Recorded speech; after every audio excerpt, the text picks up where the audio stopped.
Entonces, el medio indispensable para ser salvo es fe, o sea, creer. Pero ojo, claramente la escritura dice en ese versículo 8, esto no es de ustedes. O sea, no proviene de ustedes, no procede de ustedes. Y esta frase de que esto no es de ustedes, significa que el origen no es tu corazón, ¿sí? O sea, si ustedes creen, es que yo creí en mi corazón, no, en realidad no. Porque el versículo, si usted lo vuelve a leer, dice, y esto no de ustedes. El origen no está en ustedes. En otras palabras, no depende de ti y de mí. Entonces, ¿de quién depende? De Dios. Exactamente. Y el contexto lo deja muy en claro. ¿Por qué? Versículo 9 que dice, no por obras, para que nadie se gloríe. ¿Por qué? Pues es un don de Dios. Y esa palabra don, ¿qué significa? Aquí, regalo, es un obsequio. No te lo puedes ganar. Es un don, es un regalo de Dios. Y hermanos, y aquí es donde me quiero meter el día de hoy, porque aquí ha sido un punto controversial a lo largo de la historia del cristianismo. ¿Por qué? Porque, bueno, están convencidos ahorita de lo que les acabo de decir, ¿verdad? O sea, de lo que acabamos de ver en el texto. El texto es nuestra máxima autoridad, el texto bíblico es nuestra máxima autoridad. No son las ideas del pastor, no es las ideas de alguien más, sino que es lo que dice la escritura. Ok, pero este ha sido un punto controversial. ¿En qué? Por eso es por lo que les decía, se dan cuenta cómo es de que el punto de origen o lo que origina eso no es mi corazón, no es nuestro corazón, sino que eso proviene de Dios, absolutamente todo. ¿Qué?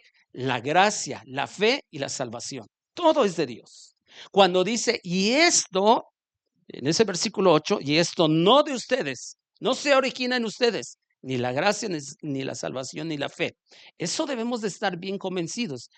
Y aquí es donde me voy a meter, vuelvo a repetir. ¿Por qué?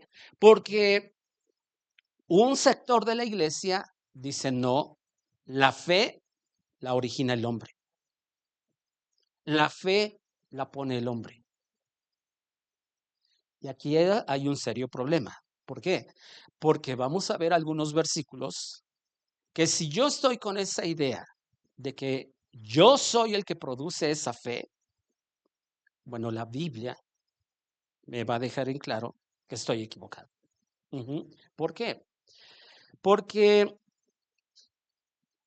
vamos a ver Hebreos capítulo 12, versículo 2.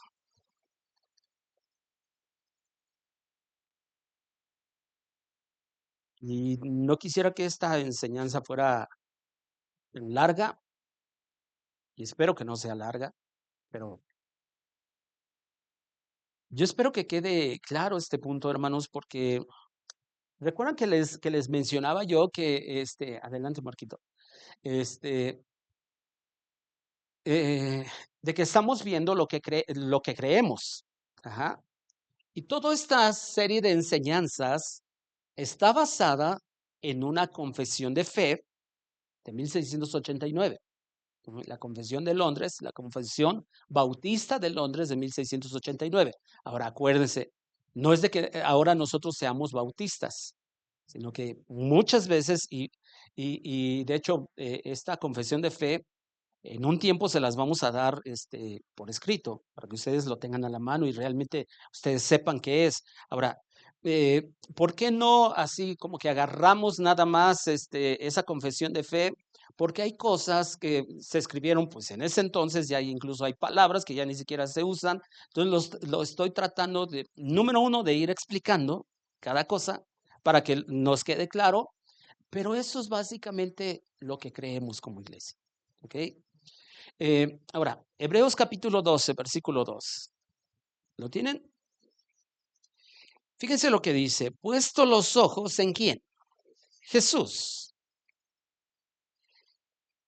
el autor y qué? Consumador de la fe, el cual por el gozo puesto delante de él sufrió la cruz, menospreciando el oprobio y se sentó a la diestra del trono de Dios. Pero aquí el autor de la carta a los hebreos le llama o le pone un título a Jesús como el autor y el consumador de la fe. Cuando nosotros hablamos de que es el autor, ¿a qué nos referimos?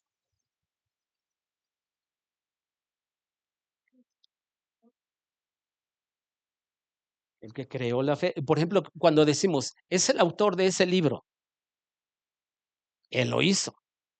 Ajá, él lo hizo. Cuando decimos de alguien que inventó algo, o sea, por ejemplo, no sé, la bombilla eléctrica, ¿qué es lo que decimos? Él fue el que lo hizo. Ajá, él es el que lo hizo. El versículo está muy claro que dice, él es el autor de qué? De la fe. El autor y el consumador de la fe. Esa palabra autor viene de una palabra en griego que significa gobernante conductor. Y esta palabra en especial, en griego, viene de dos raíces. Una, y fíjense, me llamó mucho la atención al estar estudiando esto. La primera de ellas viene de una raíz que significa iniciación. O sea, es el que la inicia. O sea, aquellos que dicen, no, es que yo pongo la fe, yo soy el que debe de tener la fe para que reciba la salvación. Bueno, el texto bíblico está diciendo, no, tú no inicias ni siquiera la fe. No la inicias tú. Eso lo inicia Jesús. Eso lo inicia Dios. Y la otra raíz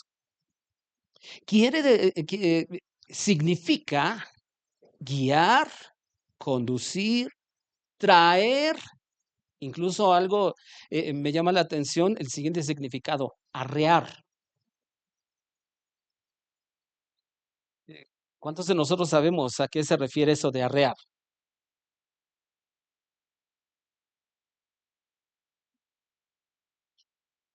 Ahora aquí en el pueblo no sé, de hecho el otro día estábamos en una plática aquí con mi familia y decíamos, pues sí, aquí en el pueblo creo que ya nadie tiene ganado, ¿verdad? O hay alguien, usted sabe si alguien tiene de aquí del pueblo todavía ganado que tenga, ¿sí? Y era muy común hace muchos años, ¿verdad? Que veíamos los famosos boyeros, ¿no? Que les decían. ¿Y por qué les decíamos boyeros? Porque andaban arreando a las ovejitas, a las vacas y todo, ¿no? O sea, los iba guiando. Pero fíjense, y recordemos algo, por ejemplo, la imagen de un pastor en Israel es de que el pastor va adelante y las ovejas atrás. Yo aquí casi siempre vi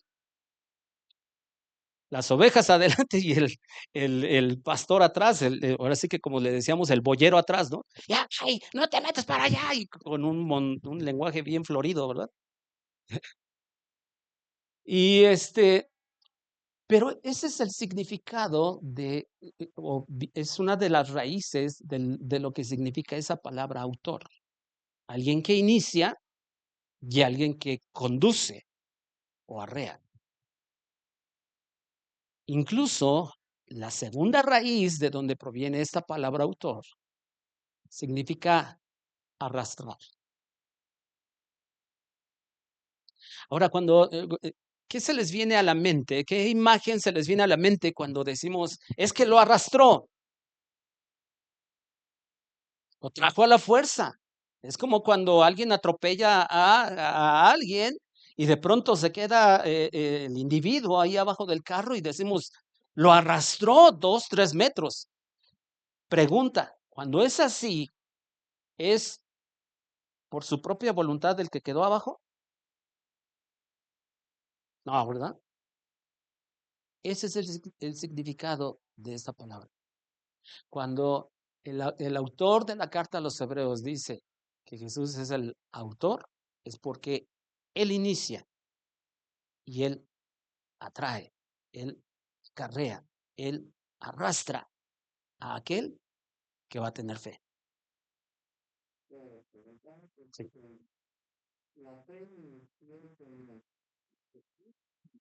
Yo creo que aquí es donde están desvirtuando las cosas, porque para los que tenían que hacer milagros, le decía que fe sea salvado. Entonces, yo por sangre le dice que fe sea salvado. Entonces, bueno, cada un versículo donde menciona esa parte, que fe sea salvado. Dios es el consumador, Dios le exige la fe antes, durante o en este proceso. Dijimos que para que alguien sea salvo necesita escuchar el Evangelio, ¿sí? Nadie puede ser salvo sin escuchar el Evangelio. Pero Romanos, por ejemplo, Romanos capítulo 10, versículo 17, dice que la fe viene ¿por qué? El oír. ¿Y el oír qué? ¿En qué momento Dios pone fe? Es salvadora para que las personas se salven después de oír el mensaje. Pero es Dios. ¿A través de qué? De su palabra. ¿Sí? ¿Ok? Ok. Ahora, entonces, según Hebreos 12:2, cuando dice que es el autor y consumador de la fe, es que Jesús origina y nos guía, nos conduce, prácticamente nos arrastra a la fe. Y alguien dirá, bueno, ¿y por qué? ¿Por qué tendría que obligar al ser humano? Porque ya dijimos, si aquel que se quedó abajo y lo arrastraron fue en contra de su voluntad. Alguien podría preguntar, bueno, ¿por qué en contra de su voluntad? Pues porque Romanos capítulo 3 dice, no hay justo ni aún uno. No hay ni uno solo que busque a Dios. Si no hay ninguno, ¿quién tiene que arrastrar a la fe a las personas? Dios. Además, otra cosa que aquí nosotros debemos de tomar en cuenta es que precisamente Efesios capítulo 2 versículo 1 dice que Dios nos dio vida cuando estábamos, ¿qué? Muertos.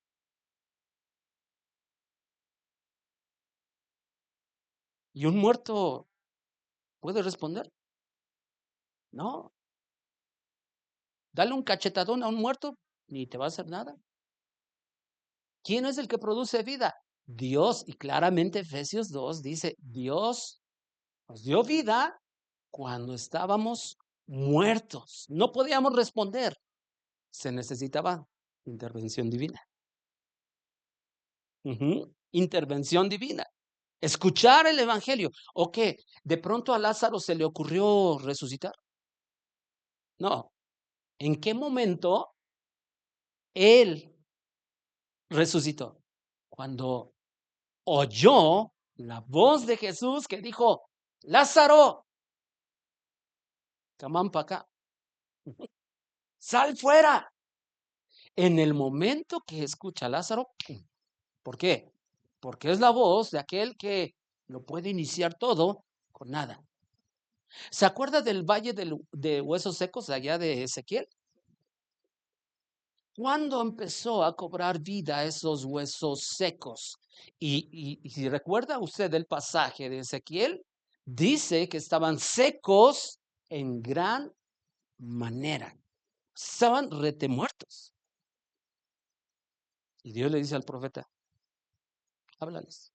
Ahora, el pasaje no está diciendo que el profeta tenía el poder para. Eso lo entendemos, ¿no? O sea, eso queda claro. No es de que el profeta tuviera la unción, esto, aquello, no. Es que él en ese momento era el mensajero de Dios para que esos huesos cobraran vida. Y entonces, cuando ellos escuchan la voz del profeta que está anunciando la palabra de Dios, esos huesos empezaron a cobrar vida. Es que es exactamente lo mismo, hermanos. Exactamente lo mismo que nosotros podemos ver en la Escritura. Ahora,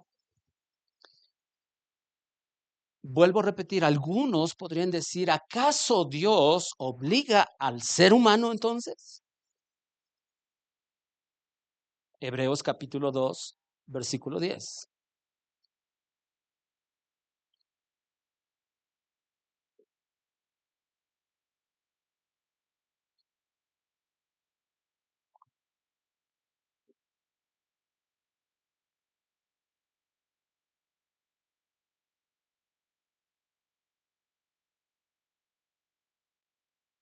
Dice, porque convenía a aquel por cuya causa son todas las cosas. ¿Qué dice? Por cuya causa son todas las cosas. Y por quien todas las cosas subsisten, que habiendo de llevar muchos hijos a la gloria, perfeccionándose por aflicciones al autor de la salvación de ellas. ¿Qué es lo que está diciendo el autor a los hebreos? El autor de esta carta. Claramente está diciendo, el Señor es la causa de todas las cosas, es el que hace todas las cosas. Ahora, alguien podría de pronto pensar, entonces, si Dios es la causa de todas las cosas, ¿también es el causante del pecado? Porque algunos llegan a esa conclusión.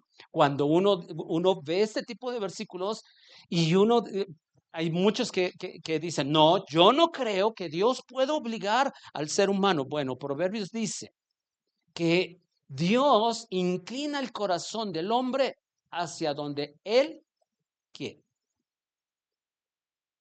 No es hacia donde decide el ser humano, sino es hacia donde Dios quiere. Y un ejemplo de ellos lo vemos en quién, en Faraón. En Faraón.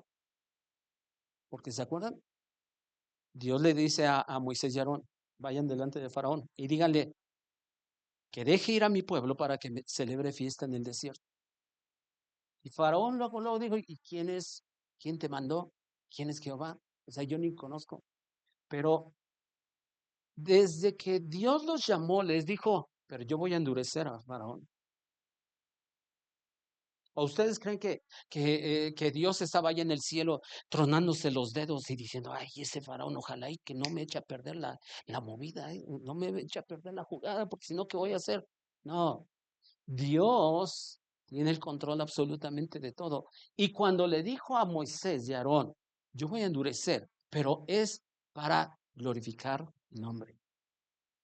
Porque Dios inclina el corazón del hombre hacia donde Él quiere. Y Romanos está diciendo en Romanos capítulo 9 que del que quiere, tiene misericordia. Y al que quiere, endurece. ¿Por qué? ¿Quién le puede decir algo a Dios? Absolutamente nadie. Y entonces, si Dios, según este versículo, es la causa de todas las cosas, alguien puede, vuelvo a repetir, alguien puede decir, entonces Dios también es la causa del pecado, es el causante del pecado, es el causante de la maldad, porque ¿qué es lo que de pronto algunos que se dicen ateos alegan? Pues si existiera Dios, no habría tanta maldad. ¿Verdad? Es lo que muchos de ellos, que por cierto, ¿sabían cuándo se les va a acabar lo ateo, ahora sí que a los ateos? En el momento que se mueran y se presenten delante de Dios, ahí se les acabó su ateísmo. Ahí en ese momento. ¿Por qué, por qué decimos que Dios no es el causante del pecado? ¿Por qué?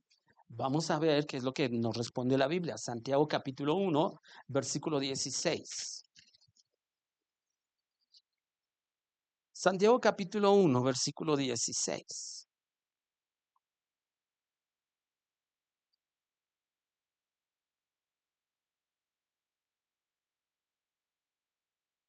¿Se acuerdan que un poquito antes Santiago está hablando acerca de que cada uno es tentado por su propia concupiscencia, por sus propias pasiones. Ajá. Y fíjense, sigue su argumento en este hilo de pensamiento. Y Santiago 1:16 dice así: amados hermanos míos, no erréis. O sea, no se equivoquen. 17. Toda buena dádiva y todo don perfecto desciende ¿de quién? De lo alto. Toda buena dádiva, no cualquier dádiva, sino toda buena dádiva y todo don perfecto desciende de lo alto, del Padre de las luces, en el cual no hay mudanza ni sombra de variación. Y fíjense, y aquí todavía nos reafirma el versículo 18 lo que estamos precisamente ahorita hablando. Él de su voluntad nos hizo nacer por la palabra de verdad para que seamos primicias de sus criaturas. ¿Actuó la voluntad humana? No, dice claramente el texto, de su voluntad. Pero entonces, si toda buena dádiva y todo don perfecto desciende de lo alto, quiere decir que Dios no es el causante del mal, no es el causante del pecado. Es más, versículo 13, cuando alguno es tentado, no diga que es tentado de parte de quién, de Dios, porque Dios no puede ser tentado por el mal, ni él tienta a nadie. Entonces, claramente la Biblia nos está diciendo que ¿qué? Que aunque Él es la causa de todas las cosas, pero Él no es el causante del pecado, sino que cada uno es tentado por su propia concupiscencia. Y nos aclara todavía Santiago en el versículo 17, toda buena dádiva y todo don perfecto desciende del Padre de las luces, en el cual no hay sombra de variación. Y claramente el versículo 18 dice, Él. ¿A quién se está refiriendo? A Dios, de su voluntad. Ahora, ¿usted por qué cree que prácticamente tendría que arrastrarnos a nosotros, obligarnos a nosotros, y Él es el que produce la fe? Pues porque si fuera por nosotros, no buscaríamos a Dios. No, o sea, no somos capaces. ¿Por qué? Pues estábamos muertos. Por eso, nada más. Ahora, la Biblia, por ejemplo, también Romanos nos habla de que todo es por Él y para Él. Todo es por Él y para Él. Ahora, veamos cómo es de que todo lo que tiene que ver con la salvación, ¿se acuerdan? Efesios capítulo 2, versículo 8. Por gracia somos salvos por medio de la fe. Y ahí están gracia, salvación y fe. Y esto no de vosotros. Y ya lo vimos en Santiago, que Él de su voluntad nos hizo nacer por la palabra de verdad. Es lo mismo. Escuchamos el Evangelio, creemos, o sea, lo oímos, creemos y entonces recibimos salvación, el regalo de Dios. Ahora, vamos a Juan capítulo 6, versículo 37, porque Santiago nos está diciendo toda dádiva y todo don perfecto desciende del Padre de las luces. Juan capítulo 6, versículo 37. Aquí son palabras de Jesús.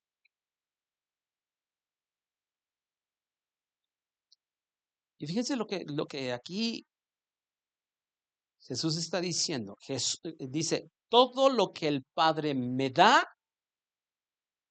vendrá a mí. Y el que a mí viene, no le echo fuera.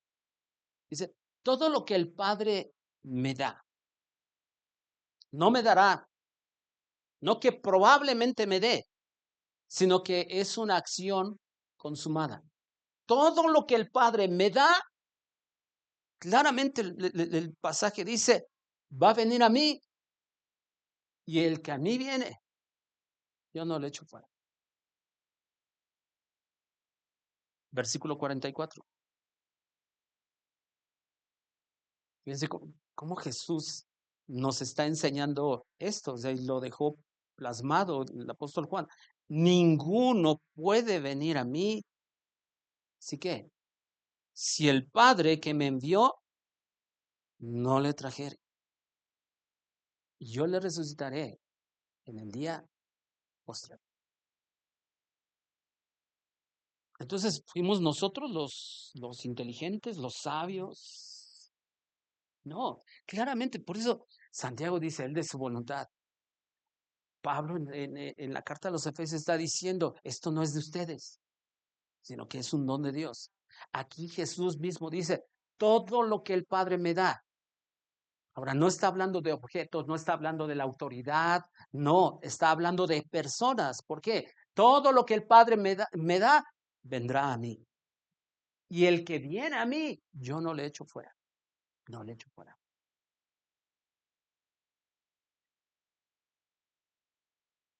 Y claramente Jesús está diciendo, ninguno puede. Y me gusta mucho que algunas versiones más actuales no dice exactamente así, ninguno puede venir a mí. En algunas versiones dice, ninguno es capaz de venir a mí. Ninguno es capaz. O sea, nadie por su propia voluntad puede venir a Dios y ganarse la salvación. Nadie, absolutamente. De hecho, cuando nosotros vemos la palabra que encontramos en este versículo 44, donde dice, si el Padre que me vio no le trajere, en el idioma original, uno de los significados de ese verbo, traer, quiere decir también arrastrar. Claro, si no lo arrastra el Padre. Y qué extraordinario, hermanos, porque esto nos habla de que es una acción consumada. O sea, todo lo que el Padre me da, si nadie puede venir a mí si el Padre no lo atrae, es una acción consumada. No hay manera de nosotros pensar que la fe se origina en nosotros. No hay manera. Incluso, vaya conmigo a Juan capítulo 10. Ahorita estaba recordando.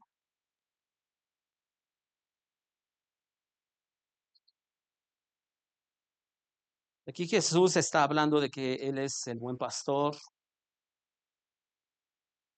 Pero el versículo 22, de hecho, tiene un subtítulo ahí, su Biblia, ¿no? ¿Qué subtítulo tiene? Los judíos rechazan a Jesús.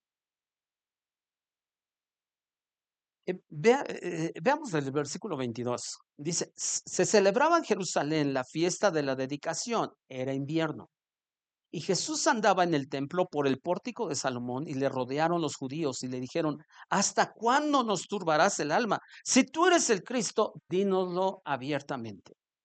Jesús les respondió, se los he dicho y no creen. Las obras que yo hago en nombre de mi Padre, ellas dan testimonio de mí. Pero ustedes no creen. ¿Por qué? Porque no son de mis ovejas, como yo les he dicho. ¿Qué era lo que Jesús les estaba diciendo a esos judíos? La razón por la cual ustedes no creen es porque no son mis ovejas. Entonces quiere decir, ¿quiénes son los únicos que sí creen? Los que son sus ovejas.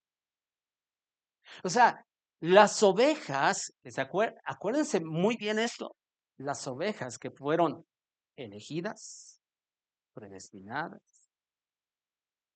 todas, ¿se acuerdan de la cadena de salvación? Justificados, glorificados, llamados, y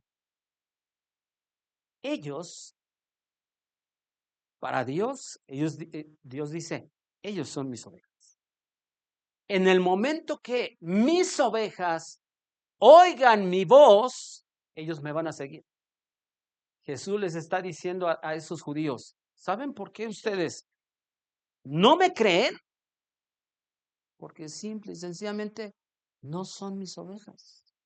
Pero mis ovejas van a oír mi voz y me van a seguir. Vean lo que dice el versículo 27. Eso es precisamente.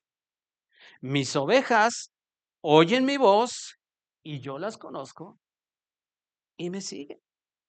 Y yo les doy qué? Vida eterna. Y no perecerán jamás, ni nadie las arrebatará de mi mano.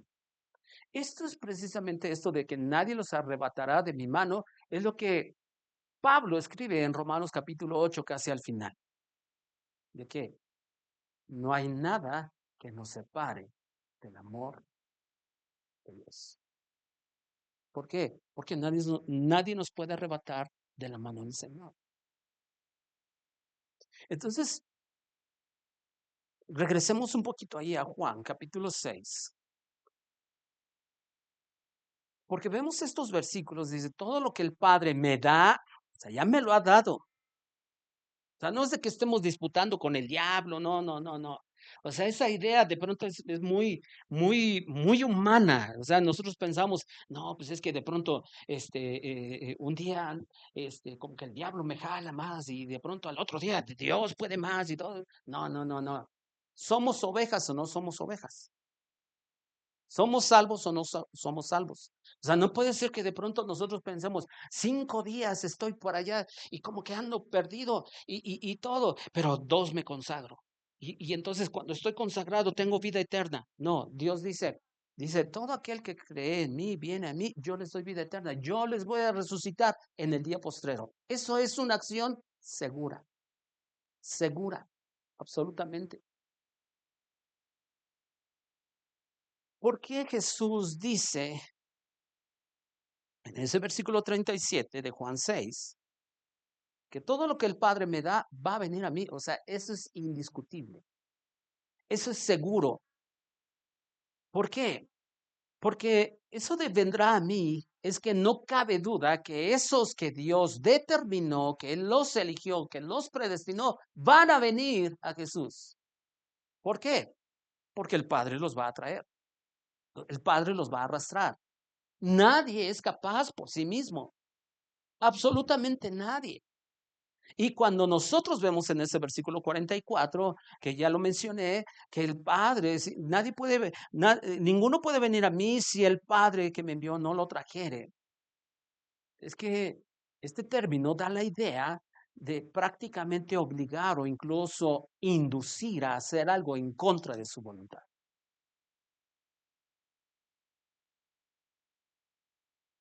A mí me llama la atención y de verdad, hermanos, les animo que incluso cuando alguien comience la reunión y todo, este, eh, de pronto nosotros tenemos una manera a veces un poco rara de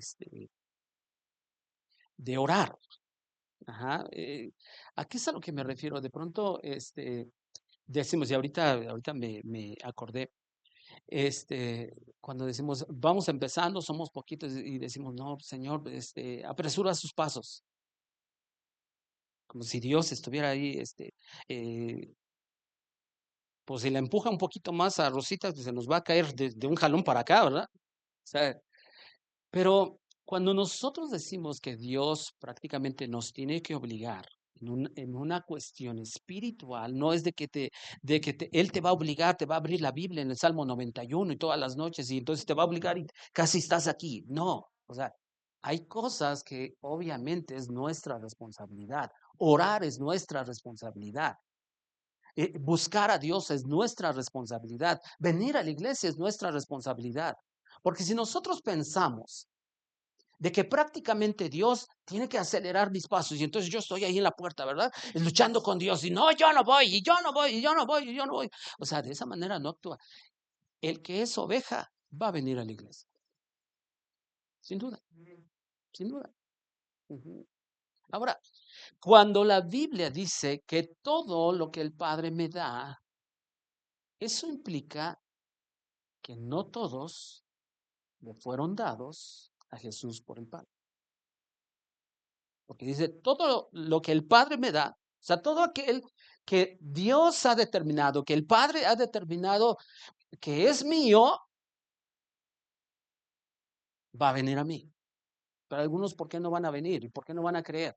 Porque no son ovejas, porque no, el Padre no se los dio.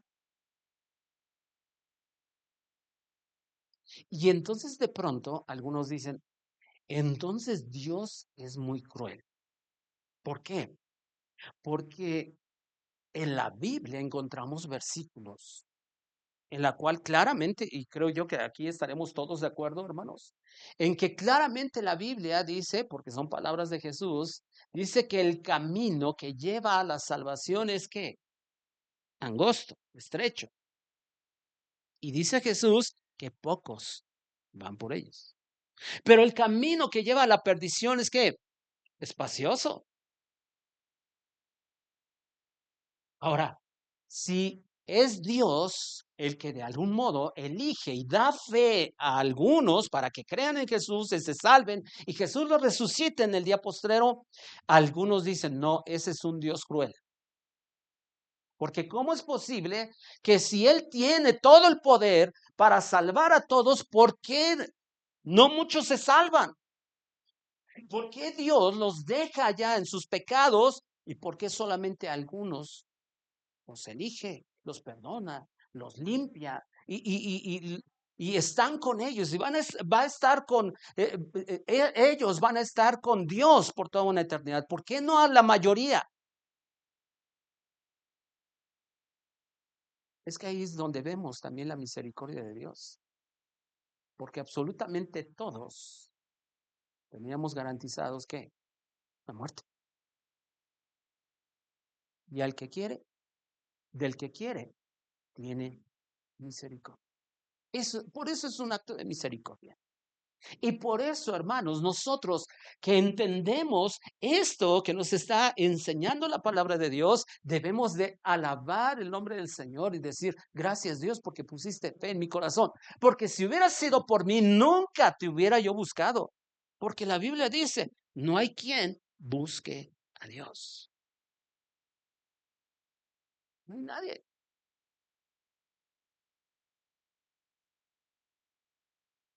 Hebreos capítulo 11, versículo 21. Perdón, Hechos capítulo 11, versículo 21. Cuando Jesús está diciendo, yo les doy vida eterna, yo les resucitaré en el día postrero, o sea, ese tipo de cosas nos anclan en una verdad absoluta de nosotros. Y eso es parte de lo que nosotros creemos como iglesia, en una seguridad de salvación. Hechos capítulo 11, versículo 21.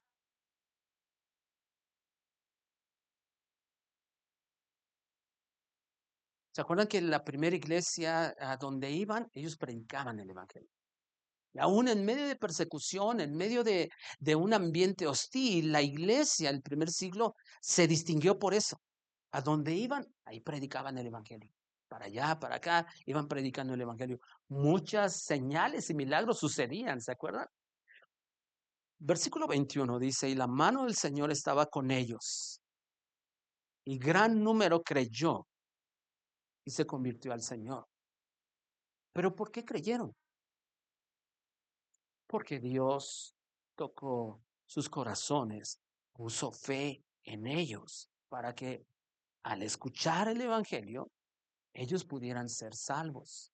Y claramente la Escritura nos enseña más adelante, Hechos capítulo 13, versículo 48. Hechos 13, 48. ¿Qué es lo que dice? Los gentiles, oyendo esto, ¿qué?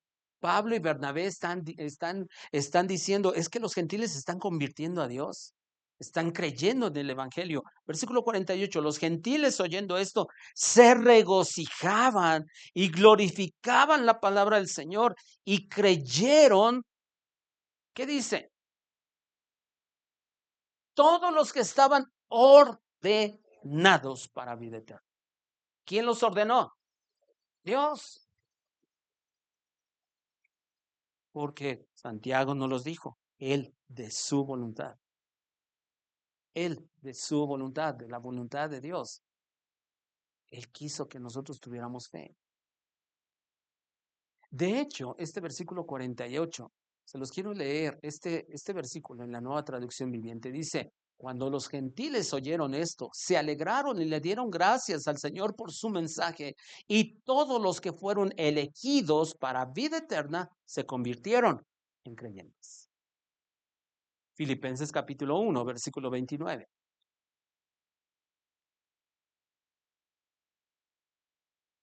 Entonces, el elemento indispensable para que nosotros seamos salvos es que después de haber escuchado el Evangelio, creamos, tengamos fe. Estamos hablando de la fe salvadora. Filipenses capítulo 1, versículo 29, ¿qué es lo que dice? Ajá,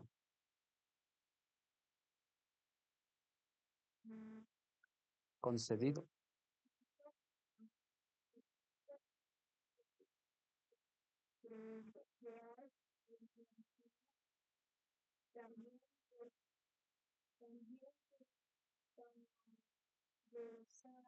Padezcáis. Ujú, gracias.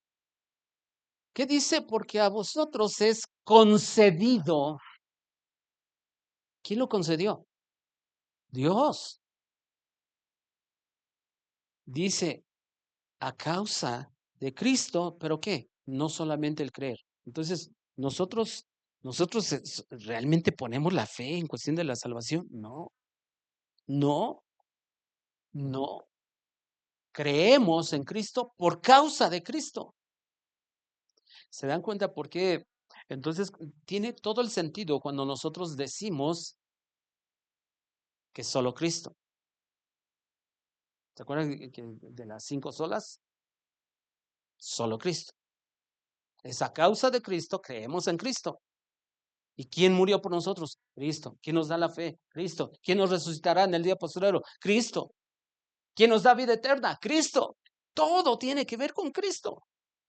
A causa de Cristo. Segunda carta a los Tesalonicenses, capítulo 2, versículo 13.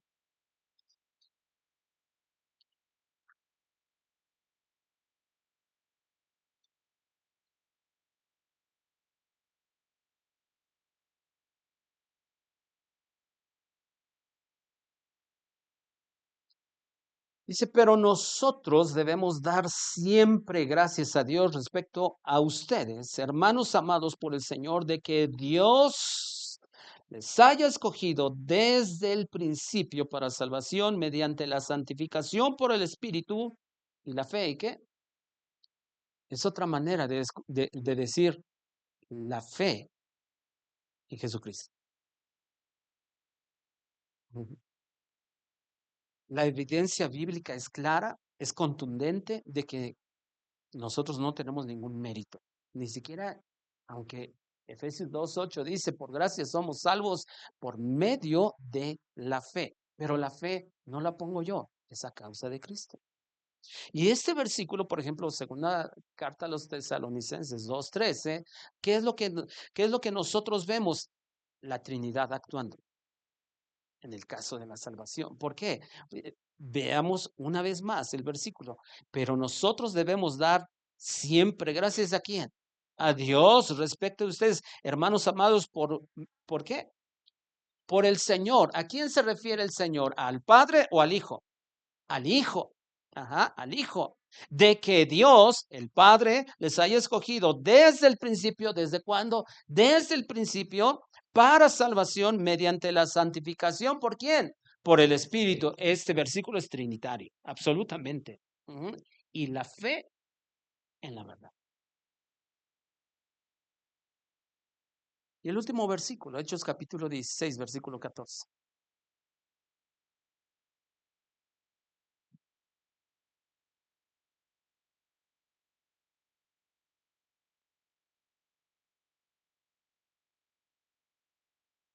Esos discípulos que andan predicando por allá, por acá, de ese primer siglo, están predicando y de pronto hay gente que se detenía a escucharlos, obviamente no todos creían. Es más, vamos a leer desde el versículo 11, de ahí de Hechos capítulo 16. Dice, zarpando pues de Troas, vinimos con rumbo directo a Samotracia y el día siguiente a Neápolis y de allí a Filipos, que es la primera ciudad de la provincia de Macedonia y una colonia, y estuvimos en aquella ciudad algunos días. Y un día de reposo salimos fuera de la puerta junto al río donde solía hacerse la oración y sentándonos hablamos a las mujeres que se habían reunido ahí. Habían mujeres ahí reunidas. Entonces una mujer llamada Lidia, vendedora de púrpura de la ciudad de Tiatira, que adoraba a Dios, estaba oyendo y el Señor, ¿qué? Abrió el corazón de ella.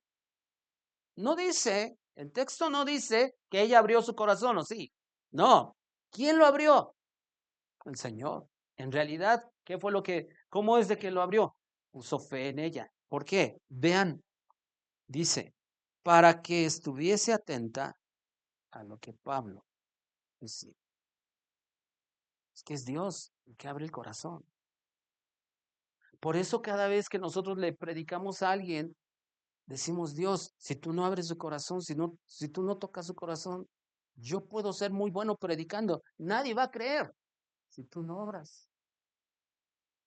Por eso, hermanos, necesitamos la guía del Espíritu, la unción del Espíritu cada vez que predicamos. Pero nosotros no los podemos convencer. Se necesita ¿qué? La obra de Dios para que abra su corazón y deposite fe y entonces la gente se salva. Pero claramente en el Evangelio de Lucas dice que no es de todos la fe. No es de todos. No todos van a tener fe. Puede ser que muchos conozcan, escuchen el Evangelio, pero Dios no les va a conceder la fe a todos. Y eso no hace a Dios un Dios cruel o un villano. No. ¿Por qué? Porque Él es un ser perfecto. No tiene falla, nunca se ha equivocado, nunca ha tomado una mala decisión. No es de que de pronto se emberrinchó. No es de que de pronto esté él nada más, pues a este sí lo elijo, a este no, me cae gordo y que no sé. No, o sea, a veces cuando alguien piensa así, porque es de pronto el argumento de algunos, no, entonces Dios es un villano, Dios es un Dios injusto, Dios es un Dios cruel. Si claramente la Escritura nos muestra a un Dios perfecto, justo, perfectamente sabio, simplemente con el hecho de entender ese atributo de Dios, la sabiduría de Dios, vamos a entender que nunca ha tomado una decisión equivocada. Nunca. No es de que creó a Adán y Eva, los puso en el huerto, les dio un mandato. De pronto ellos toman una decisión equivocada y que de pronto dijera Dios, híjole, me equivoqué. No, eso no sucede. Nunca, nunca absolutamente. ¿Por qué? Porque vuelvo a repetir, y de ahí, hermanos, que nosotros una vez más debemos de hacer hincapié en los atributos de Dios. Porque si nosotros partimos, y qué bueno que empezaron el viernes, ¿verdad? Ustedes como mujeres, bueno, las mujeres a estudiar los atributos de Dios. Créanme que me da gusto. ¿Por qué? Porque entender, bueno, estudiar los atributos de Dios, entender o tratar de entender esos atributos, porque yo estoy seguro que, que cuando hablamos de atributos de Dios, nuestra cabeza vuela. O sea, se revienta. O sea, un Dios tan grande, tan extraordinario no lo podemos llegar a comprender en esta cabecita. Nadie. Y siempre lo he dicho. ¿Cómo es? Y a mí me llama la atención algo. Que el profeta Jeremías, bueno, Dios hablando a través del profeta Jeremías dice, si alguno quisiera gloriarse en algo, es en entenderme y conocerme. Y uno dice, bueno, eso de conocer sí, pero entender a Dios. Es como que, o sea, es como si Dios te pidiera algo imposible, realmente. ¿Cómo entenderme? ¿Cómo entender nosotros que tenemos una mente limitada, finita? ¿Cómo entender algo incomprensible? Completamente. Y Dios todavía dice, si alguien dice, más alábese esto el que se debiera de alabar, en entenderme, conocerme. ¿Pero qué crees? Nunca vas a llegar a entenderme, nunca vas a llegar a conocerme. Y cuando lleguemos al cielo, ¿podemos conocerlo absolutamente? No, porque en el momento que nosotros le conozcamos supuestamente ya todo, Él deja de ser Dios. Y eso es imposible. Pero hermanos, de verdad, cuando nosotros vemos que la fe, quien la produce, quien la trae a nosotros, es Dios. Por eso, en las cinco solas, cerramos con que a Dios sea toda la gloria. ¿Ven? ¿Estamos convencidos de todo esto? ¿Por qué? Porque la Biblia nos lo enseña claramente. ¿Sale? Quisiera que oráramos en esta noche. Padre, muchas gracias por tanta bondad y misericordia. Gracias, Señor, porque así como leímos en esta mujer, Señor, tú abriste nuestro corazón. Y cuando alguien nos compartió el Evangelio, cuando alguien nos habló de esa verdad que eres tú obraste en nuestro corazón. Tu Espíritu Santo nos convenció. Y en ese momento, Señor, nosotros recibimos la justificación. En ese momento, Dios, nosotros fuimos justificados por Cristo. Fuimos perdonados por Cristo. Fuimos adoptados por el Padre gracias a Cristo. Y gracias porque se nos ha concedido no solo el creer, sino también el padecer por Cristo. Todo es gracias a Cristo. Nuestra fe, Señor. Aún las obras, como dice Efesios 2:10, que aún hay obras que nosotros solamente andaremos por ellas, pero tú las preparaste desde antes. Permítenos, oh Dios, que nuestra fe vaya en aumento. Y eso ciertamente, oh Dios, es obra de tu Espíritu Santo, pero también hay una responsabilidad nuestra. Porque cada vez, oh Dios, que abrimos tu palabra y vemos lo glorioso, lo extraordinario que eres, Señor, nuestra fe crece, nuestra fe aumenta. Y aunque es puesta a prueba y tú permites que nuestra fe sea puesta a prueba por medio de las aflicciones, de las cosas que de pronto nosotros atravesamos y que tú permites, Señor, siempre con un propósito, Señor, pero te rogamos, oh Dios, que nuestra fe no falte, que nuestra fe crezca. Oh Dios, gracias por esa fe salvadora que has puesto en nosotros. Gracias por tu obra en medio de nosotros, en nosotros, Señor. Gracias, gracias por todo. Te honramos, Señor, y te bendecimos por siempre. En el nombre de Jesús. Amén. Amén. Estamos terminando, pero no se les olvide nuestra ofrenda.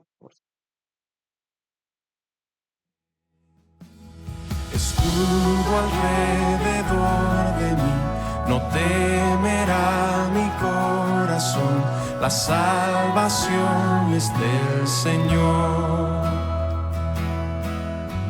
Mi vida escondida está en Cristo por la eternidad, la salvación es del Señor.